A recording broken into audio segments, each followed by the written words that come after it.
जय जगन्नाथ, जय पंचसखा। मित्रों, आप शायद एक बात पर ध्यान दे रहे हो या नहीं, पर ऐसा हो रहा है। क्यों 2022 के आरंभ से सनातन धर्म को मानने वाले ज्यादातर लोग भगवान विष्णु के कल्कि अवतार के बारे में इतना अधिक सोच रहे हैं और उसके बारे में जानने की जिज्ञासा इतनी क्यों बढ़ रही है और क्यों भविष्य मालिका को इतना पढ़ा जा रहा है। तो दोस्तों, मैं आपको बता देना चाहता हूँ कि ऐसा खुद भगवान कल्कि अपने सच्चे भक्तों के साथ कर रहे हैं। वो सभी को अपने से कनेक्ट कर रहे हैं ताकि वो सभी इस दुनिया में बढ़ रहे पाप से दूर रहें और भक्ति के मार्ग पर चलें। क्योंकि मित्रों, अब वो समय दूर नहीं जब तारणहार खुद हमारे बीच में होंगे।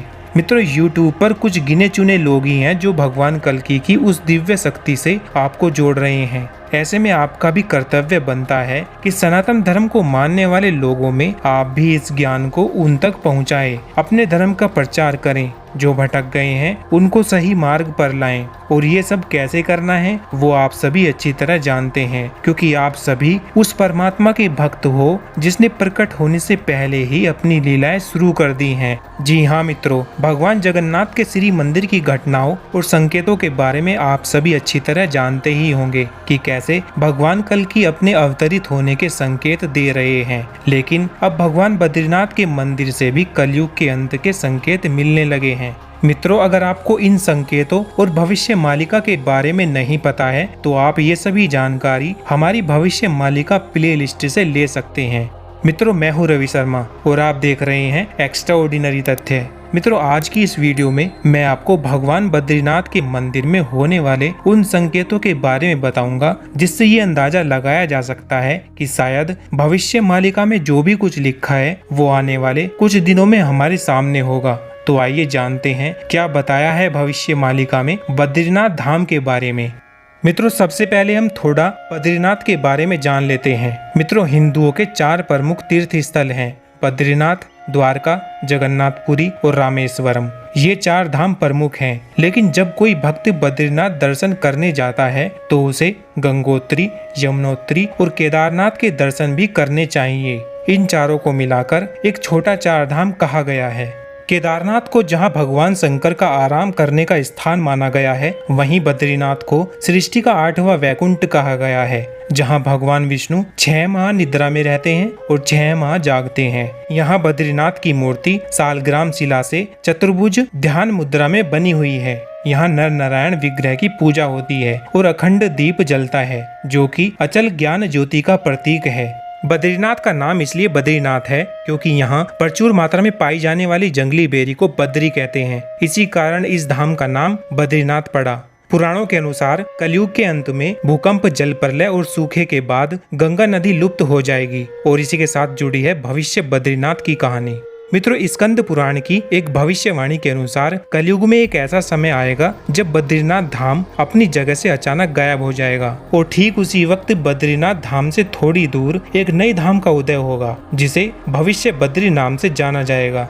मित्रों, हैरानी की बात तो ये है कि महर्षि वेदव्यास ने जिस जगह भविष्य बद्री होने की बात कही थी, ठीक उसी जगह एक चट्टान है जिसमें से अब धीरे धीरे एक आकृति अपने आप प्रकट हो रही है। लोग इसे भगवान विष्णु का ही प्रतिरूप मान रहे हैं और इसकी पूजा अर्चना भी कर रहे हैं। इसी जगह को भविष्य बद्री माना गया है।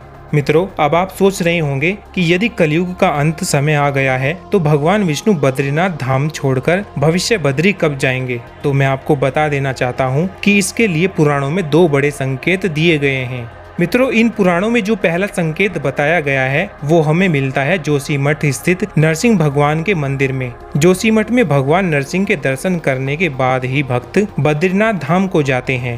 पुराणों के अनुसार जब वज्र आसन में मौजूद नरसिंह भगवान की मूर्ति की दाहिनी भुजा मूर्ति से अलग हो जाएगी, यानी मूर्ति खंडित हो जाएगी, तब कोई बड़ी प्राकृतिक आपदा जैसे कि भूकंप या जल प्रलय आएगी, जिसके कारण विष्णु प्रयाग के समीप पटमिला नामक स्थान पर स्थित जय विजय नाम के पहाड़ आपस में मिल जाएंगे।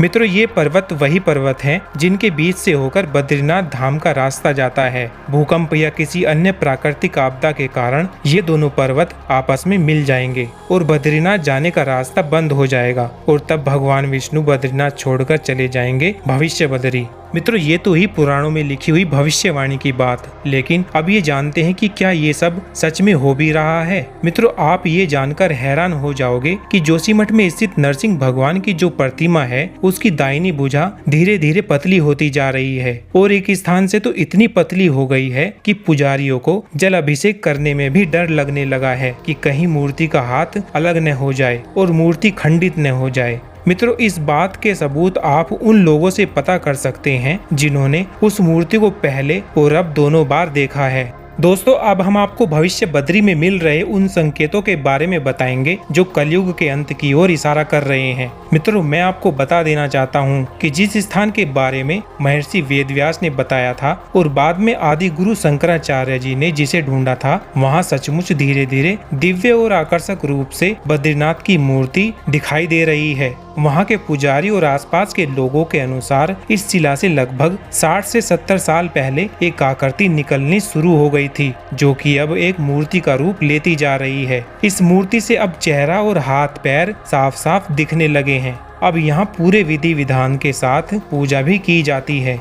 मित्रों इस भविष्य बद्री मंदिर के बारे में एक और चौंकाने वाली बात सामने आई है। यहाँ आसपास के गांव के लोगों का कहना है कि रात में जब भविष्य बद्री बंद हो जाता है और यहाँ कोई नहीं होता, तब यहाँ शंख और मंदिर की घंटी बजने की आवाजें आती हैं, जो कि हर किसी को साफ साफ सुनाई देती है। लोगों का ऐसा मानना है कि यहाँ रात में कोई भगवान विष्णु की पूजा करता है और उन्होंने यहाँ मंदिर से एक दिव्य प्रकाश भी निकलता देखा है। भविष्य बद्री मंदिर के समीप ही एक पत्थर पर शंकराचार्य ने भविष्यवाणी भी लिखी है। जिस भाषा में भविष्यवाणी लिखी है उसे आज तक कोई नहीं पढ़ पाया है। मित्रों इन सभी घटनाओं से तो साफ है कि महर्षि वेदव्यास की भविष्यवाणी एकदम सच है।